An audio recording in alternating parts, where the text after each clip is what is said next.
Hello, my wonderful viewers, and welcome to another episode of Betty Adams Overanalyzes. Today we're going to take a look at the title of the series and why it is in itself, though it only contains a real word, and one real word, an abbreviation, and a number, why it is a masterful bit of writing on the creator's parts. You see, the job of a title is to pique the interest of a reader and draw them in, to convince the reader that the book is worth reading. After all, and the title Kaiju number 8 does that in spades. But before we get into that, Humans Are Weird, I Have the Data, is doing great on Amazon. Thank you very much to all of my wonderful readers. Every week the sales numbers are slowly but consistently going up, and I couldn't be more thrilled. You wonderful readers have already left 14 reviews, which blast the review records for my previous book right out of the water. So thank you. Seriously, reviews are critical to success on Amazon, and your honesty and genuine responses have been the best advertising I could ask for. And keep up the critique, too. It's already given me a great idea for the formatting for future books. Now, on to the story about the title. First, there is the implied compliment of using the Japanese word for monster instead of the English word. Some of the translations do use the less specific English word monster, but the official translation, and I do consider the Shonen Jump Viz to be the official translation, by the way, uses the Japanese word.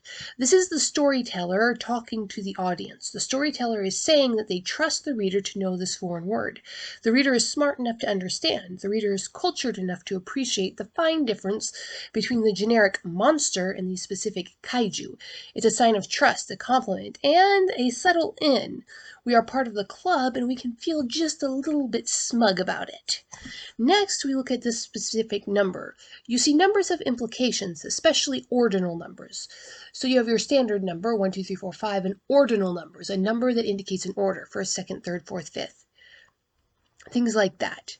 So, some of the for instance, there's an old saying. Once is happenstance, twice is coincidence, 3 times is enemy action. If Kafka is the 8th kaiju, we are long past enemy action. This implies time and war, actual coordinated warfare. Something monstrous has been going on for quite a while. The implication exists without any context from the series at all. You don't need to know about the Defense Force or about Kafka's goals, dreams, or even his childhood promise. There is a war going on, and it has been going on for a while. All of that is wrapped into the title. Then there is the word, or the abbreviation, number. This tells us specifically that there is a modern organization based on the principles of empirical science opposing the kaiju. Only organizations based on those principles number things. Not only does this organization exist, but it has been around long enough to streamline and automate its analysis of threats. With these 3 elements, you now have a massive chunk of the core of the series right out in front. The title also raises a ton of questions that the reader wants answered. What happened to Kaijus 1 through 7 is the most obvious one. Why is the series named after one of the kaiju instead of one of the heroes or the heroes organization? Will we have a chance to see more kaiju? Now, the biggest question is, of course, the second one. Why was the series named after one kaiju among many? So many that they have to be numbered instead of named. Why is the focus on this one kaiju? Now, this kind of numbered naming system is hardly new. Not only did the famous Agatha Christie title one of her own books The Second Girl, she had a very, very literal author insert explain why you use a numbered title in her short story, Mr. Eastwood's Adventure.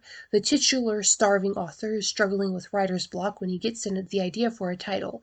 The fictional title is The Second Cucumber, and he mentally reviews, for the benefit of the audience, how numbering something and putting the focus of something that doesn't usually have the focus captures the reader's attention.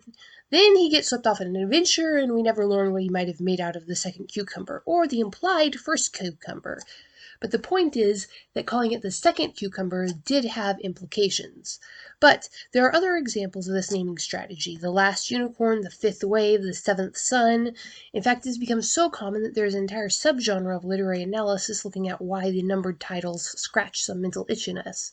Usually there is some reference to the rise of social media and listicles, but that certainly doesn't explain why using numbered titles like this was an established trope in Agatha Christie's day, indicating that it's a much older itch than one that was just popped up because of social media. Now, we may not know exactly why we like these numbers titles, but we do, and I like Kaiju number 8 quite a bit. So, what do you think, my wonderful viewers?